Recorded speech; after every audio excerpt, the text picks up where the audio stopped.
Hi there, everyone. Can you hear me okay?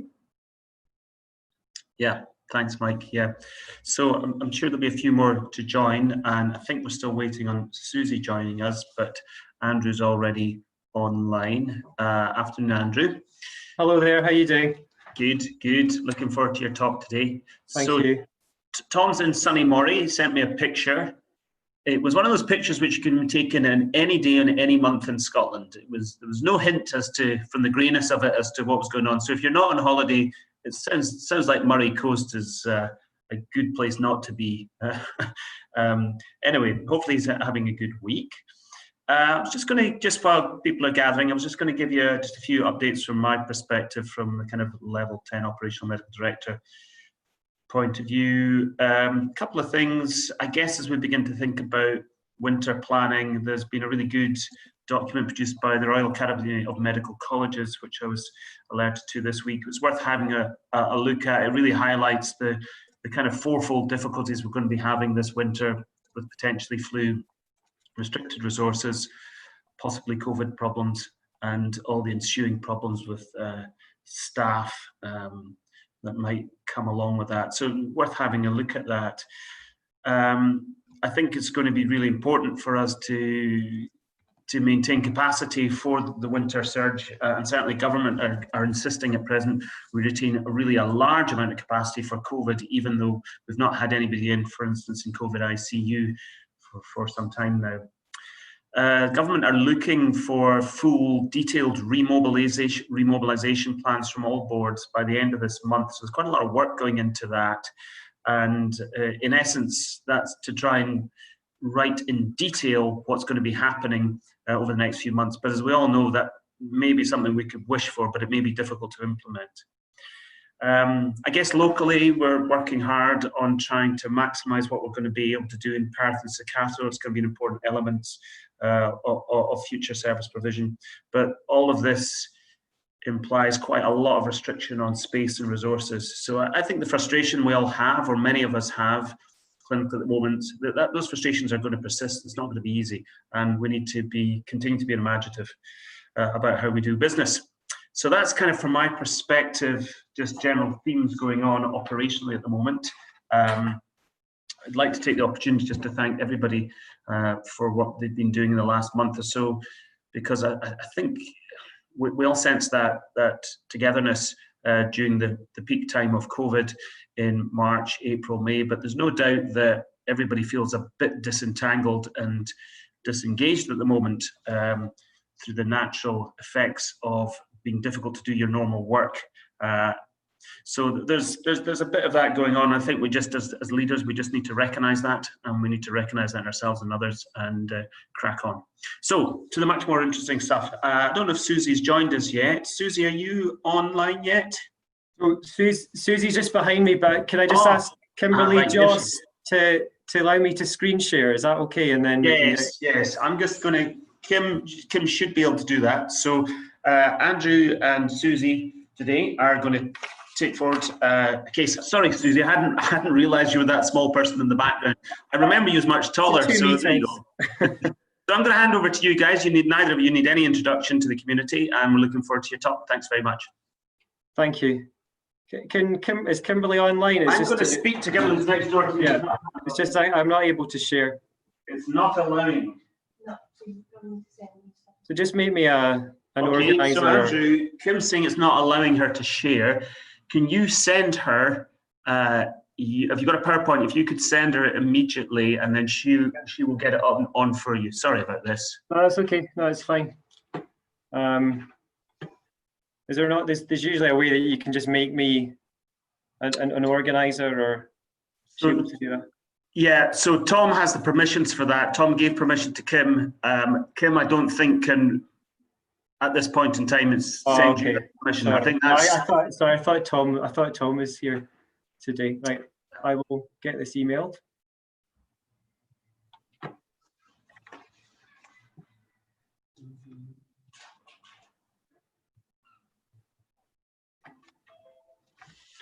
So I'll just fill in with some news. We asked for applications for digital champions, people who are interested in developing the clinical expertise, which works both with IT and with other clinicians. And actually, we've got a lot of applications, really good applications. I think 24 people have applied from lots of different areas, from dietetics, from general practice, from dentistry, from nursing, as well as medical. And most of them seem to be very well equipped to be able to help with this. So not everybody who's applied for that is going to get a post, and to some extent these are 12-month posts, and we will be ensuring that there's a wide scope, a wide number of areas involved in those digital champions. So you won't necessarily get selected for that on your abilities alone. It'll also be important to represent different areas which have been underrepresented in the past, such as dentistry or nursing. So that's one thing that is just going on at the moment. Andrew, how are you getting on? It's been sent anyway, so okay. I'm going to let you just chat, and I'm going to work with Kimberly to get it up as soon as possible. Brilliant. Thanks a lot.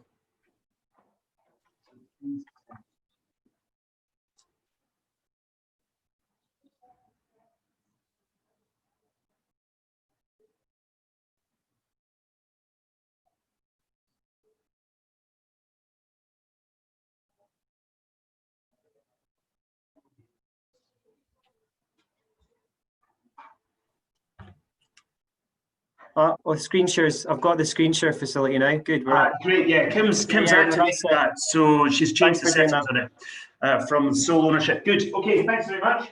That's brilliant. Thank you. Okay. So hi everyone. Sorry about that initial wait. I hope you find this interesting. I think during the first wave of COVID, there was a few head scratchers, and this was one of them. And joined by Suzy as well, who's from the rheumatology department. We both had a hand in this case. So I'll get started. So this starts with a 39-year-old lady who presented to Perth Royal, and she had fever, 39.5. She had a sore throat and achy joints, achy muscles, and was breathless, although mildly so, and had developed some chest pains, both sides of her chest, the lower rib cage, which were said to be pleuritic. And the concern when she then got to Perth was that this could fit some of the COVID features, and so the respiratory consultant there arranged for a transfer to the COVID unit in Ninewells. And they'd done a swab at the time, they'd done the nasopharyngeal swab, and there was a comment in the notes they were concerned perhaps that technically it wasn't the best sample, but this was awaited. And when she presented to the unit, she had crackles in her chest, the cardiovascular system was fine, abdominal system unremarkable, but she did have a rash which the consultant described as a rosé coloured rash, which was macular on her arms and on her leg, but it was mild. I think her biggest concern with her observations was that she had a high respiratory rate, and that was one of the main reasons for transfer. She had a respiratory rate of 34, and she was needing quite a bit of oxygen, 60% oxygen, to maintain her saturations. Her BMI was high, and you can see that she was hypertensive and tachycardic, but the ECG was unremarkable. So the standard blood panel, and also an additional panel of some of the tests that we would do if we suspected COVID. There's a lot of numbers on here, but essentially there was a bit of anemia, mild anemia. White cells were raised with the neutrophilia and a mild increase in the platelets. There was a mild lymphopenia. Kidneys tests were normal, although in the dipstick we noted both blood and protein at 2 pluses, and the urine PCR was raised. Liver function, with the exception of a low albumin, was normal, and the CRP was markedly elevated at 354. D-dimer was done, which was over 2,000. The procalcitonin, which we've become more familiar with during the first wave, is largely the preserve of the intensivists, where they use it to step down antibiotic treatment. But we did use it in COVID assessment to try and discern for viral pneumonias whether there was a secondary bacterial element to that. So that was over 1, which could be indicative of bacterial infection. The ferritin was really markedly elevated, so over 50,000. And suggesting that there was a lot of inflammation in the body and that this was an acute reaction. So chest X-ray, what did that show? Well, I think the first thing to say is that the lungs look small, and whether that was a product of BMI, that certainly would be a part of that, but there was the lungs were poorly inspired, and there was clearly abnormalities at the bases of the lungs. The diaphragms were indistinct, so there was basal consolidation there. The radiologist wondered whether there were effusions, but they were subsequently ruled out on a pleural ultrasound and a CT scan. In terms of the CT scan appearances, you can see the abnormalities on the X-ray were very much in the bases of the lungs. And if you track right down, it was done as a CTPA because of the D-dimer elevation and the possible concern of thromboembolic disease or thrombosis within COVID. And so that was done, but these pulmonary arteries were normal. There was no PE. And at the bases of the lungs, you can see on the sagittal, so looking sideways, it just courses over the diaphragm. There's consolidation just coursing over there, and some air bronchograms where you can see the black areas within the consolidation. So there's bilateral consolidation seen there. So this is pneumonia. It's not particularly marked, but you can see it was having quite an effect on the patient. And it's not clear at this stage whether the pneumonia is viral, due to bacteria, or whether it's inflammatory, or indeed a mixture of a combination of them. So what did we do? Well, she got treatment for pneumonia. She was given coamoxiclav and doxycycline, prophylactic fragmin, and supportive measures to improve oxygenation, which at that point was just an oxygen mask, but there was a plan for CPAP if needed, if her status was to worsen. And given she's only 39 and clearly a feeling that this could be reversible, she would be for intensive care as needed. But we really needed to get this COVID status back. So it came back. This is the one that was done in Perth. It wasn't detected, so we've got a single negative test at this stage. And we elected to do a full viral panel, which you can do at request, and there were no other viruses detected. And then we've got mycoplasma, which is on the panel, which is masquerading there, but it as a bacterial cause of pneumonia, that was not detected either. So how did she do? She got worse, unfortunately. Her breathing got worse. She had worsening oxygenation, so type 1 respiratory failure, but at one stage the CO2 started to rise and the pH would suggest that she's just on the cusp. And at that stage, intensive care were contacted, and CPAP, this is a stock image here, but this is the CPAP mask.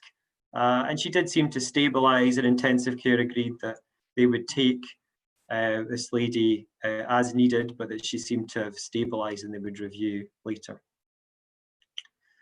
So at this stage is still a bit of uncertainty. I put this chart in here because this sort of marks the period in time that this case happened to fall in. And this is your peak in the UK of COVID cases, and we're just on the wind down, but just halfway through. So, you know, here every single case coming in the unit pretty much was COVID, and we all remember that. Those doing the frontline work. But as this is starting to tail off, we're just in this transitional point. So I think it was reasonable to repeat the swab. That's what we elected to do, mainly because there was a documented concern about how technically whether that test was a good test. So we repeated the test. Next day, slightly better, so reduced oxygen requirement, but still a very sick lady. Her respirate was up at some stages up to 40 again, and that seemed to tally in with periods of high fever and also pain. So chest pain was quite an issue, and we were needing to give quite big doses of morphine to counteract the pain, which again in a patient with impaired respiratory status is a bit of a concern. And she was still requiring intermittent CPAP. The second swab came back as being negative, but clearly she was an unwell woman, ongoing fever, and the CRP, despite good antimicrobials, was rising. So let's go back to the case definition for hospital assessment for COVID. Clinical or radiological evidence of pneumonia. Well, she certainly had that. We could debate whether she had ARDS. I'd suggest maybe the X-ray is not supportive of that, but there's no doubt that she had a degree of respiratory distress and was requiring more advanced levels of support. And she definitely had an influenza-like illness. So there's a lot of factors that would fit with COVID. And right at the beginning, we were given this panel of tests that might not help us diagnostically speaking, but perhaps prognostically speaking. The lymphopenia, the high CRP, ferritin, and D-dimer. And the other thing we were taught was that early renal involvement, remember the dipstick at the beginning, is a bad sign. So if you've got renal involvement with this, you're in trouble. So what is the plan? What are the factors to consider? We talked about the PCT before, this procalcitonin, that was going down and the CRP was going up and she remained febrile. So whilst there may be a bacterial element to this, that was covered. We agreed, so infectious disease team and the respiratory team agreed, and intensive care, if she were to deteriorate further and need to be ventilated, at that point we could do additional tests of bronchoalveolar lavage or a BAL, and that would enable us to get deeper cultures for microfungal and also a deeper sample for COVID-19, which is reported to give a slightly increased sensitivity. To put this case in context, in the COVID unit, you have 2 bed spaces which are there for patients where their status has not yet been determined. So they can have their HDU care where they are. And if you determine their status, if they're positive, they go to COVID HDU. If they're negative, they go to the clean medical HDU. But then there's those middle ground patients. So if you put trust in the test, which I think we should, then you can move from one area to the other. But where you don't have a clear diagnosis, that then becomes more tricky. So what I'm going to do, I should have said at the beginning. So that if anyone's on Mentimeter or Menti, you can download that app, and then the code is there. It's 6636033, and that enables you to vote. So if you download that app just now, and then type in that code, you should be able to vote, and we'll see if that works. So I'll go through what the options are. So if you're interested to know what you would do in this situation, so do we move the patient to the clean medical HDU? We've got 2 negative swabs, so it's not COVID. Let's move her to the clean medical HDU and continue her CPAP, her aerosol generating procedure in an open ward.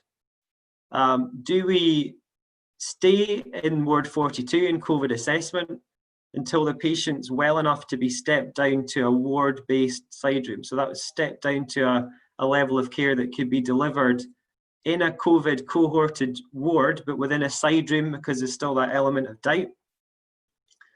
Well, obviously there's difficulty with that if you've got those beds which are a premium resource, as it were. Do we try and get a greater degree of confidence by doing a bronchoscopy? If that was negative, would we accept that and move to HDU? But that in itself is not without risk. So risk to staff, is the highest risk AGP or one of them. Risk to patient, so tolerability and the potential of making that person worse. So certainly wouldn't do that lightly, but at this point we didn't have a diagnosis. Or should you do an MDT? So speak to some colleagues and come up with a consensus diagnosis. So I'm hoping with all of that I can now share the voting. We'll see how that goes. So here we go. So what would they do? We've got a mixture. So they're still coming in. So people are favouring the bronchoscopy. See if I can share that with people. So it's a bit, it's clearly, it really shows that this is a grey case, and it was difficult to know what to do. So I will go back to the presentation now. So what did we do? Well, I had a quick read around bronchoscopy and whether this was a worthwhile pursuit, and there does seem to be some preliminary reports that the sensitivity is higher with deeper samples, including some Scottish data, but they're very quick to, in the Scottish data, very quick to say that this is not peer reviewed and shouldn't be used to change clinical practice. But here you are in that situation. There was a window of opportunity to do the bronchoscopy, and she did stabilize to the point that on a nasal high flow setup, we were able to do the bronchoscopy. So this is bringing the bronchoscopy suite to the patient rather than what we usually do. And it was done with her upright local anesthetic, which was done transcricoid, so through the front of the neck, and no sedation, and a very quick procedure, just guided down, sample and out again. And she did really well. We certainly didn't think about doing any biopsies or anything that would take a length of time, as that would be very poorly tolerated if she got a complication, pneumothorax or other. But she did well, and we got that sample, and there was no blood or anything else that abnormal at bronchoscopy. So what was the result?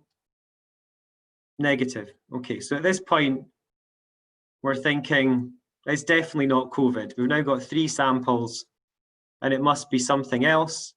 I wondered, going over the images, whether the CT appearance, which was odd in itself, the way it coursed the diaphragm, seen that in autoimmune type conditions or connective tissue diseases as a presentation of organizing pneumonia. So this is not bacterial or viral pneumonia, but an inflammatory condition, which is, if it happens in of itself, is known as cryptogenic or COP, cryptogenic organizing pneumonia, or it can be secondary to some other process. Now, the treatment for that condition is steroids. We actually know in COVID that steroids can help as well. So steroids would be the way to go in the first instance, and there's usually a fairly brisk response to that. But we still need a primary diagnosis, and at that point, those of you that put MDT, that's certainly the thing to do. You need to speak to colleagues and from different disciplines and come up with a plan of action. So this slide just to remind me that I'm to hand on to Suzy now, who's going to take the case forward, and we'll see where it goes next.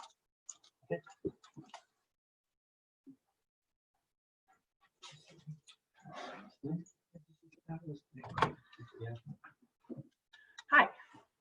So, just to go back over some of the really key clinical features that she had a fever, and that fever varied during the day and seemed to become worse towards the end of each day. She had really quite significant joint pain with swelling, especially in her hands, knees, ankles.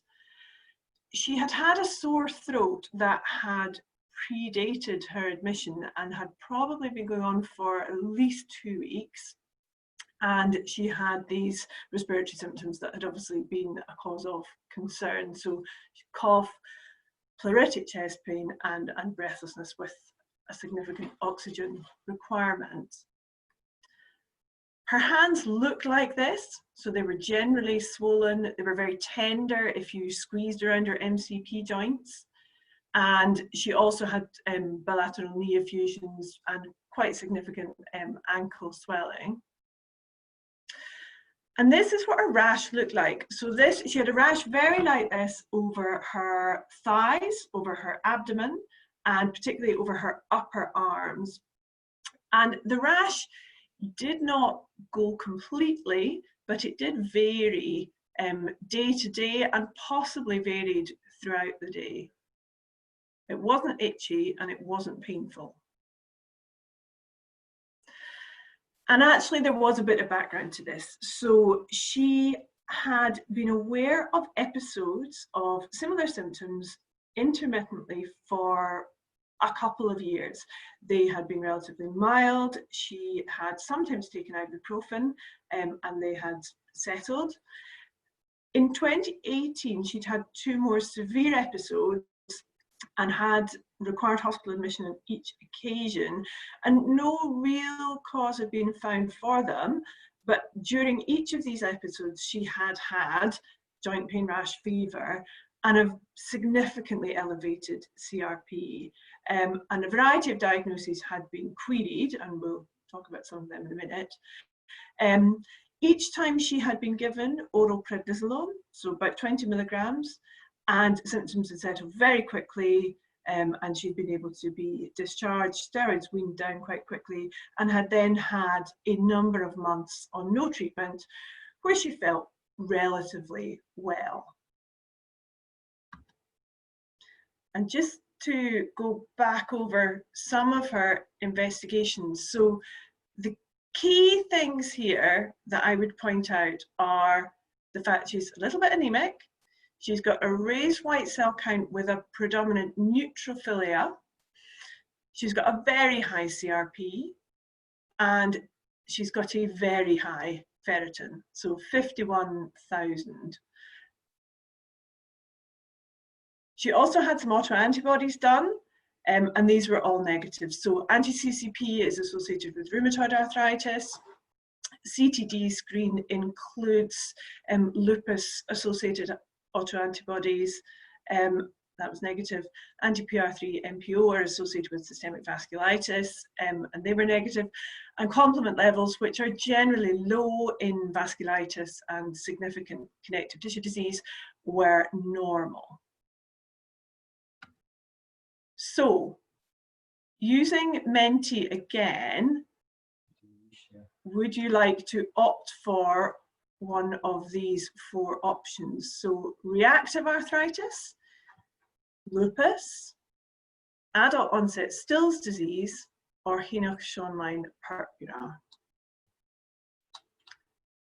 It should be there to explore. You actually need to share it through the. Okay. You'll see it, but they won't see it. So on here? Go back to the presentation. No. Where is it? Well, go back to Zoom. Go back to Zoom and do new share. Go back to Zoom. Where's? It's the blue icon at the bottom. So Right. you go in there and then click on new share. Where's? Sorry. Sorry, just leave it. Right. Okay. Andrew's telling me just leave it. Just switch.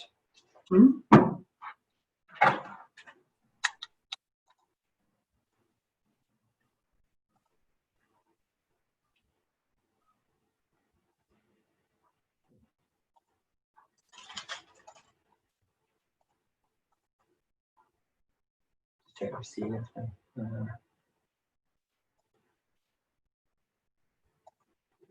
Okay. Right. Technical hits there. So, what I thought this was, and what she met the criteria for, was adult onset Still's disease. She had all 4 of the major criteria, so fever, arthralgia, she had an inflammatory arthritis, in fact. She had a really quite classic rash, and she had this raised white cell count with a predominant neutrophilia. And she also had a couple of minor criteria, so she had a sore throat, she didn't have any liver involvement, she didn't have any lymphadenopathy either clinically or on imaging. Her LFTs were normal, but she had negative autoantibodies. What is not in these criteria, but is very well recognised in Still's disease, is raised ferritin, and it's often really raised. So figures like hers, where it's over 10,000, are not all that uncommon. So a little bit about what this condition actually is. So it is a systemic autoinflammatory disease. So Still's disease is a form of juvenile idiopathic arthritis, and it is the systemic version of this. So children can be really quite unwell with it, with very similar symptoms, so rash, fever, and adult onset is obviously just an adult presentation of this. It often does occur in young adults, so it often is people in their late teens, early 20s, and there is this second peak from mid-30s to mid-40s, which she fits with. The exact etiology of this is not completely understood. Like a lot of inflammatory conditions, it is probably a combination of someone who has a degree of genetic susceptibility, who then has some sort of precipitating event, probably an infection of some sort, and that then stimulates this inflammatory response. And it seems to be a T-cell driven disease, and when measured, there are very high levels of particular interleukins, particular cytokines. So the classic triad is fever, joint pain, and this, what is often described as a salmon pink macular rash. And for the majority of patients, that's what they have, but some can have much more systemic involvement, as she appeared to do. So, as I say, the common features of this fever, which often does vary during the day. So it's often described as quotidian, so there's one fever spike within the day, although sometimes there is more than that. And some patients just have a persistently raised temperature. This rash, which often is worse when the fever is at its maximum, and joint pains. And less commonly, there is liver involvement. Pericarditis and pleural effusions are seen, and it may be that this is why she had this pleuritic pain. We couldn't ever really pin down why she had such severe pleuritic pain. And pulmonary infiltrates and ARDS are seen in a minority of patients in which what is already a rare disease. And renal involvement, again, is rare, but interstitial nephritis and glomerulonephritis are seen. There are case reports of this. So this is what a typical fever chart might look like in somebody with Still's disease. So you can see this really swinging pyrexia. And these are pictures of the rash. In terms of making a diagnosis, there are no specific tests. It's very much a clinical diagnosis based on the criteria, recognizing this pattern, these very high inflammatory markers. Ferritin is often very helpful. So it is unusual to have a completely normal ferritin. Obviously, ferritin is an acute phase reactant, so it can be elevated to some extent in lots of different situations. But when it is in the thousands or tens of thousands, this is certainly a condition to think of. And as with anybody with a fever, there is this process of excluding infection, malignancy, and other conditions such as vasculitis. And this is a suggested treatment plan for this condition, and actually the NHS England commissioning guidelines very much follow this. So the initial treatment is with anti-inflammatories and steroids, and some patients will respond almost completely to that. If steroids cannot be withdrawn quite quickly, then we would usually add a steroid-sparing drug, and that would generally be methotrexate. As you can see, more refractory disease then is split into disease where there's predominant arthritis and disease where there is predominant systemic involvement. And she was very much in the systemic group, so she had these respiratory symptoms and a persistent fever. And so for her, anakinra, which is an interleukin-1 inhibitor, was an obvious first choice. Now, had she been less unwell, we would probably have gone for methotrexate first and then stepped up to anakinra if she hadn't responded. But given that she was on CPAP in HDU, still with the possibility of going to ICU, and that anakinra tends to have a rapid effect, we opted for that first line. Anakinra is SMC approved for this indication, so that helped a bit. So, as I say, for this patient, she'd already been on prednisolone at a high dose for 6 days and it wasn't improving significantly. Her inflammatory markers were rising at this stage. So we started anakinra while she was in HDU still. And you can see how rapidly her inflammatory markers began to fall. So her ferritin peaked on the 18th of May, and you can see when it was next checked, it was already falling and has now almost completely normalized. And her CRP lagged a little bit, but again has dropped fairly dramatically since anakinra was started. And that is a chest x-ray that was taken within the last week, and as you can see, that has normalized. Now, unfortunately, it hasn't been just totally straightforward. Anakinra is a subcutaneous injection that is given every day. Daily injections are something that obviously people can struggle with for a whole variety of reasons, and she really struggled psychologically with doing a daily injection, but she also, after about 10 days, began to develop quite significant injection site reactions, and obviously as a daily injection she was ending up with huge erythematous areas in a lot of different injection sites. She decided she could not continue with it, so she took it for, I think, just over 2 weeks in total. She obviously had a really dramatic response in terms of disease. She was feeling much better. So we decided to try methotrexate in the hope that it would then maintain this remission. But unfortunately, she had absolutely profuse diarrhea lasting for 6 days out of 7 after each methotrexate dose. So she took 2 doses of that and has now stopped it.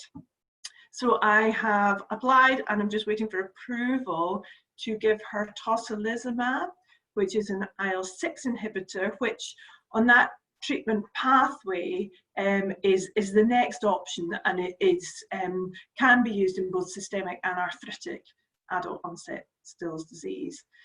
So at the moment she is still on a biggish dose of steroids, and hopefully is about to start tocilizumab. So that is a summary of where this patient is. Hopefully that illustrates some of the difficulties in recognizing non-infectious conditions, which are always a challenge, but particularly in the era of COVID, are additionally so. So if anyone has any questions, I think either of us would be quite happy to attempt to answer them. Great. Thank you, Suzy. Thank you, Andrew. That's a really, really good case. And it's so rare, isn't it, adult Still's disease? And I have seen it on a few occasions, and when it's arrived, it's taken a long time to diagnose, and there's often been a lot of people around about it. There's no doubt the NHS is particularly well set up for this sort of case. I remember being across in the States and seeing some similar cases which are dotted around from specialist to specialist, but we never had that whole MDT approach. I think it's really important. First question's from Sarah Alstaff. No prizes for guessing my question to Dr. Goudie. As part of a respiratory workup, did you do an HIV test? I don't know the answer to that. So She did. Yeah. She had one done. Yeah. Good. But Suzy saved the day, so yes. Well, she was seen by the ID professional, so I took that as read. Great, great. Thanks, Sarah. Any other comments, Sarah? No, obviously, as time went on, it didn't fit with HIV, but primary HIV infection can present with pharyngitis, rash, fever, and case reports of sepsis requiring respiratory support have been described. So just, I know that some COVID units are including HIV testing as part of their workup for all COVID units. I don't think the prevalence here necessarily requires that. But yes, any weird and wonderful investigations, keep checking for HIV. Thank you. Good, good. I wonder if, I don't know if Professor Proby, I see she's on the call. Charlotte, I don't know if you'd like to comment about the skin features that you've seen. You might not be listening in to me just now. You've probably heard enough of me over the years. Okay, I'm just going to comment then. I was interested in your pictures, and I think it would be difficult to say that from the first picture showed it wasn't urticaria. And certainly the couple of times I've seen adult stills, it's been a very, very evanescent rash, very subtle, varying during the day. And I recall one inpatient, we had to go and see later on in the evening just to see the rash. So, but there is a wide scope, obviously. Any comments about that, Suzy, from your reading? It looked very urticarial, I would have to say. And I think she actually had been on big doses of antihistamines for really since the rash had appeared, because there was a question about that. The rash also, it can display the Kovner phenomenon. So yeah, but I think it is difficult just on the basis of the rash to be sure that it's not an urticarial allergic type reaction. It's very similar looking. Yeah. It's unfortunately one of those areas that I think the skin condition often isn't particularly helpful. However, putting everything together, it's always useful to get a dermatologist in. That's my opinion. I'm neutral, obviously. Absolutely. Charlotte did try to come in, but she said we can't hear her. So next question is, what was the ethnicity of the patient? Caucasian. Caucasian, right, okay. And Charlotte's put in, I agree with Suzy, pretty difficult to diagnose on the rash alone. Okay. So the other question, there wasn't any lymphadenopathy that you noted in the patient, guys? No, and her CT didn't show any lymphadenopathy. Right. But it is relatively frequent, isn't it? Yes. Yeah. It's one of the minor criteria, yes. Yeah. And have either of you seen adult stills before presenting in this fashion with fever?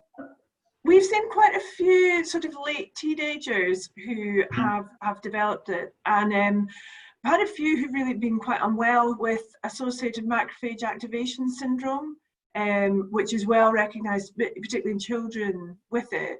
Now, she didn't have criteria for that. But yeah, I mean, we do see, I mean, possibly one a year. Okay, and the way that pneumonia seemed to coat the diaphragm, is that something recognised, or is that just incidental? I've seen it in connective tissue disease-related disorders. So some of the myositic cases, the organising pneumonia, which is what it was labelled as, seems to have a basal predominance, but often with COP, so the cryptogenic organising pneumonia, it centres around the airways in patches of consolidation. So there are different patterns, and no, I wouldn't say it's well described, but certainly it is described, and I think that's hence the reason it's such a great case. There were so many features that we're just trying to tie them all together, and I think the MDT was useful, and thankfully she's a lot better for it. Yeah. So Cathal from Immunology has pointed out the possibility of Schnitzler's, which I've often read about, but I don't think I've ever seen. But I wonder if you guys could just have a look at on the group chat at Suzy, that question about tocilizumab and why would you use that following it. And I'll read that out, but it's a little bit wordy. It's probably easier if you just have a look at it yourself and comment.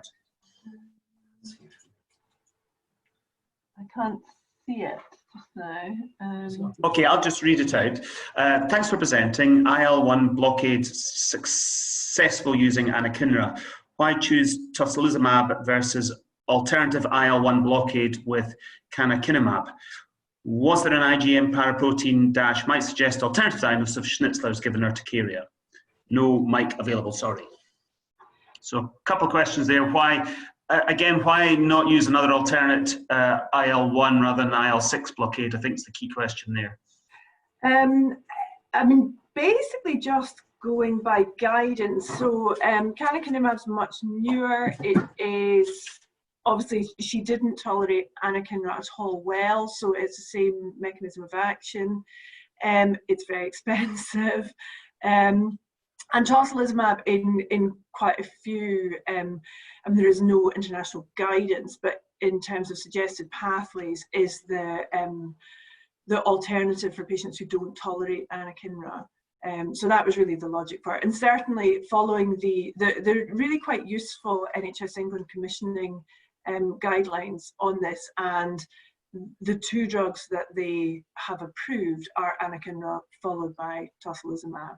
So that was really the logic for it. I can't remember about immunoglobulin levels. Can I answer the lavage question? I see there's one.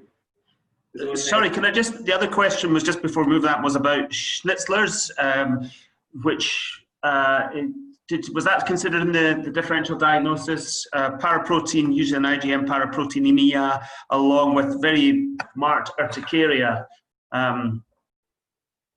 No, I think it's the honest answer. We can do a post Grand Rounds MDT with Cathal.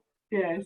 Yeah, so that's something to look up for all of those who want to learn more about complex and rare conditions. I'll not go into that unless Cathal wants to come in and tell us a little bit about Schnitzler's. I don't know if you've got access to a mic, Cathal.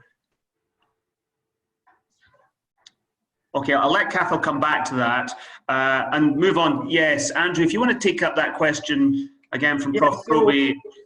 It's a difficult one. I think the gains of doing a deep sample are marginal, and now that the background prevalence is so low, I think you just need to trust the test.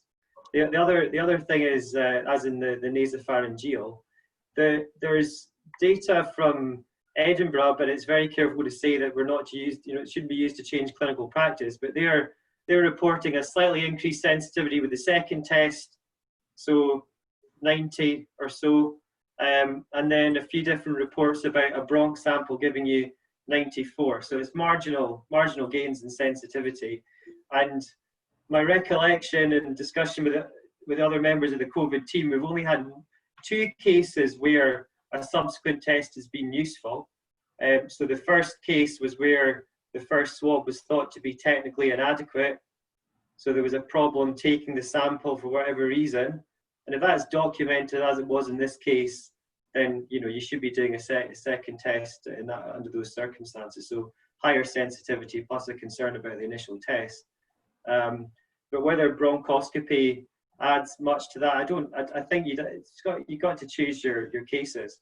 I think the other case that we had during the first wave was a lady who went to intensive care, had 2 negative swabs, and subsequently had an endotracheal sample which was positive. So it does happen.